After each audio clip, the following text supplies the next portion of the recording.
Hello, my name's Bonte, Richard Bonte, and this is Curmudgeonly Yours, a show on Society Bites Radio, part of the Radio Ear Network family, supplying social interaction for the mind and soul. The introductory and concluding music to this show is La Polonaise by Wieniawski, played by Max Bonte. I am your host and curmudgeon, where everything is what it seems. Nothing is what it seems. And what is not said is often of most interest.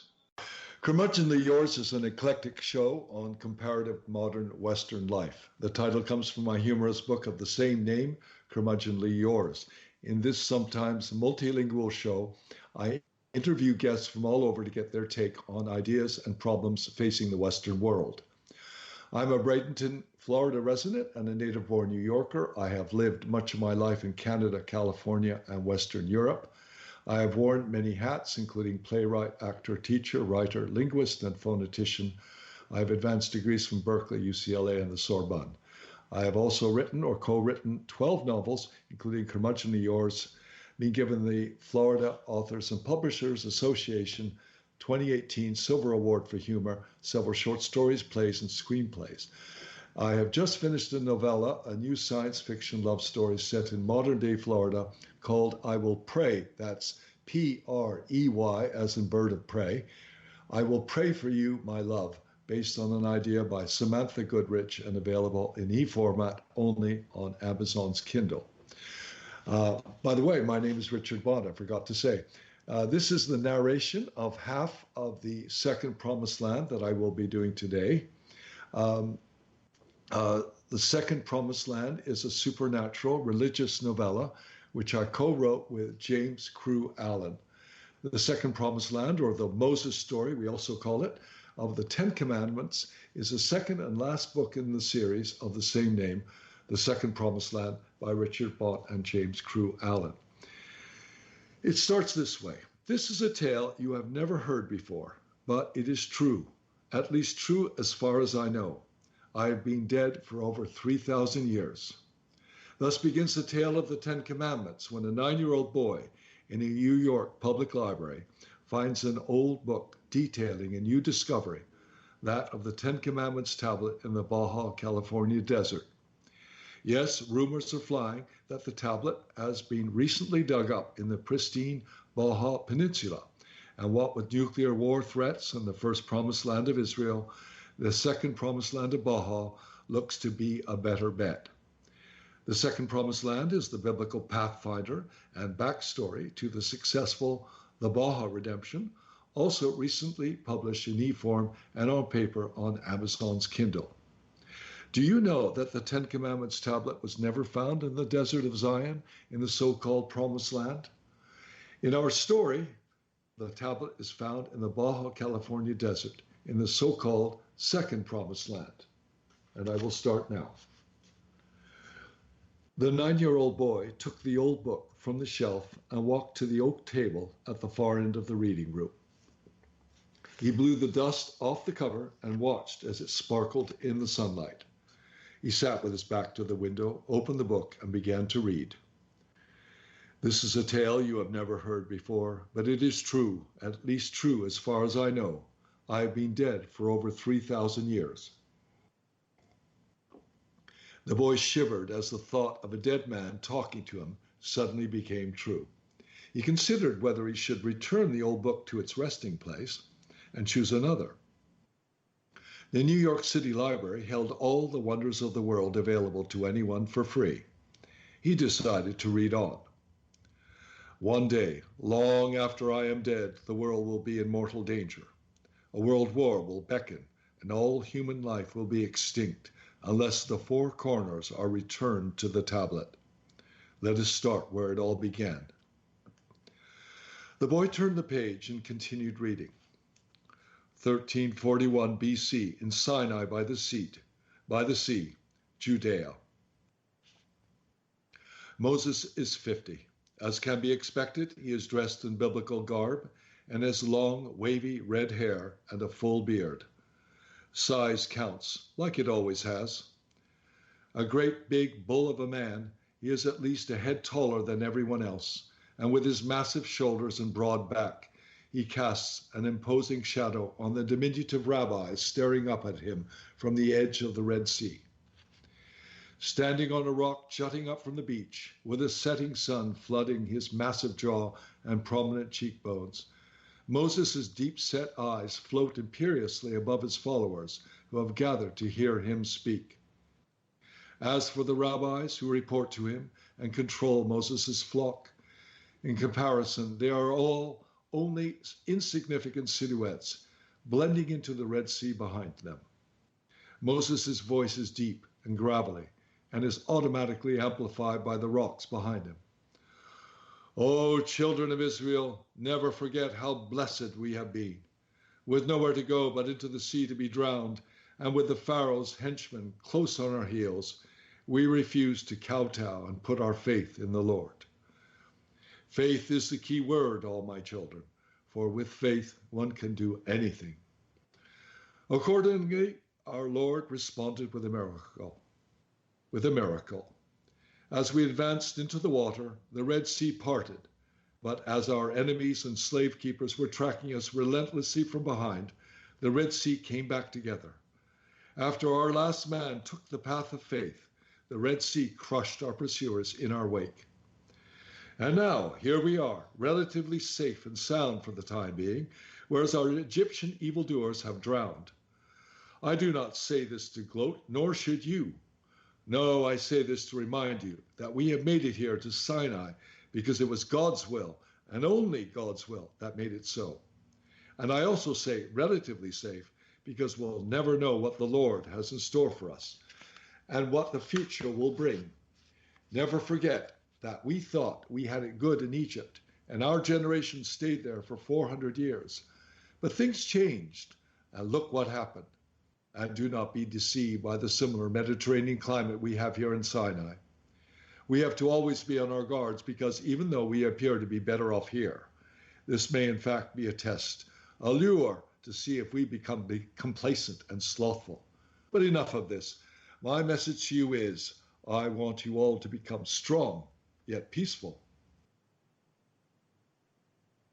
If we are lucky, we will be able to stock up on supplies, feed our horses and animals, and live a peaceful life for some time.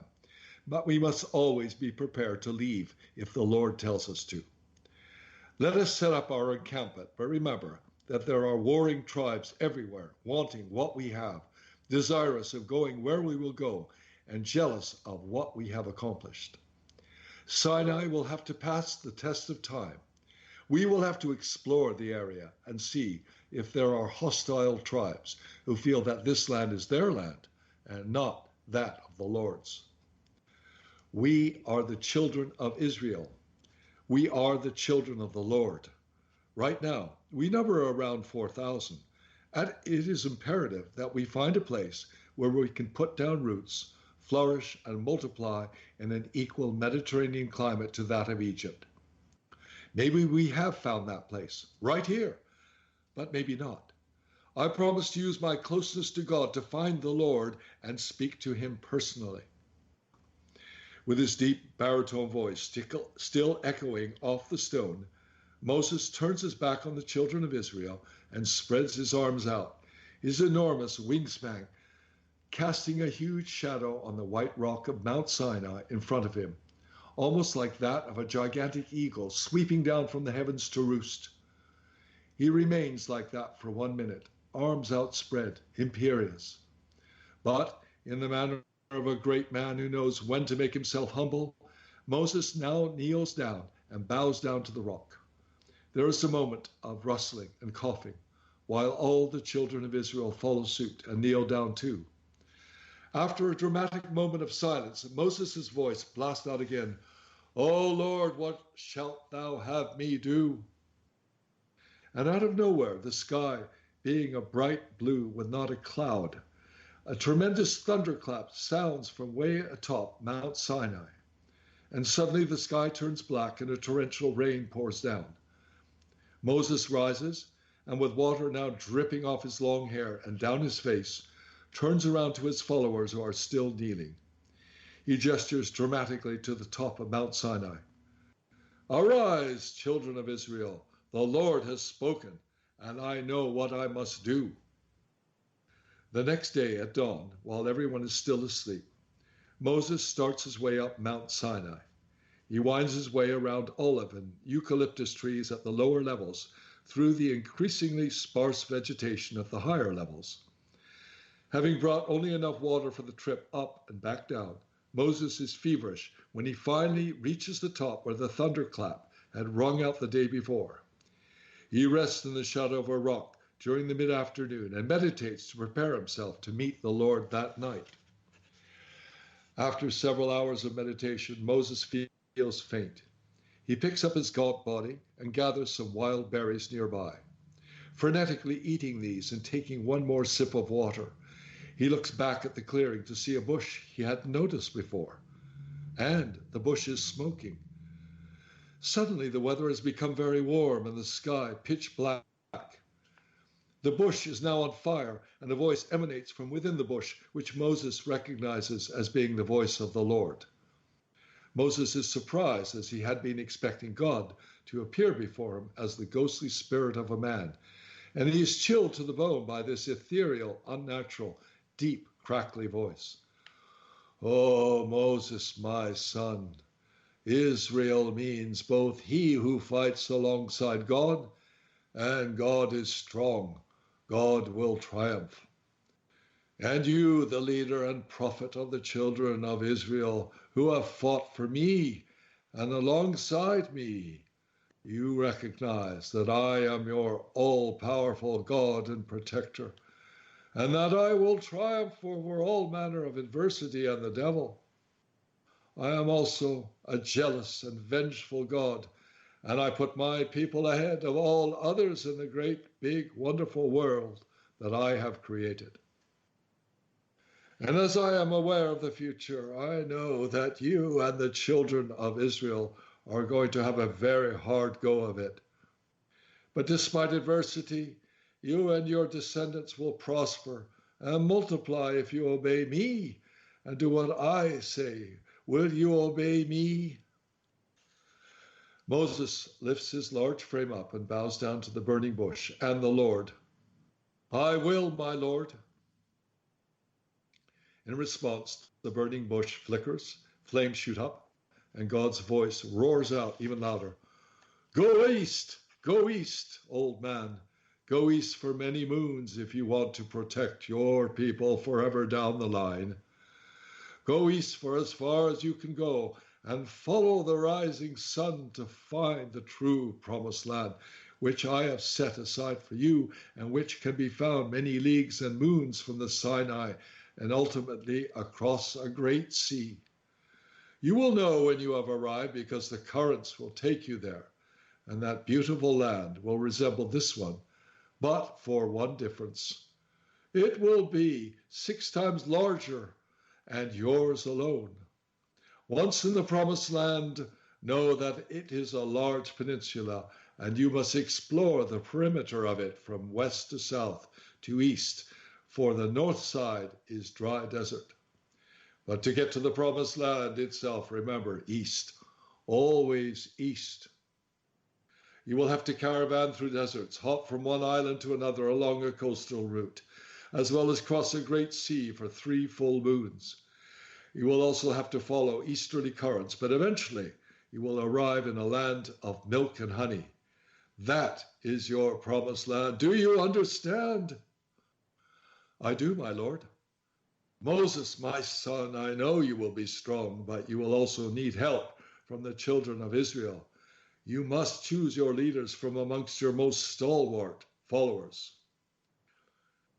Moses listens and promises to do as he's told, but as a lawmaker and politician prophet, he tells God that it is conceivable he take all his people along with him.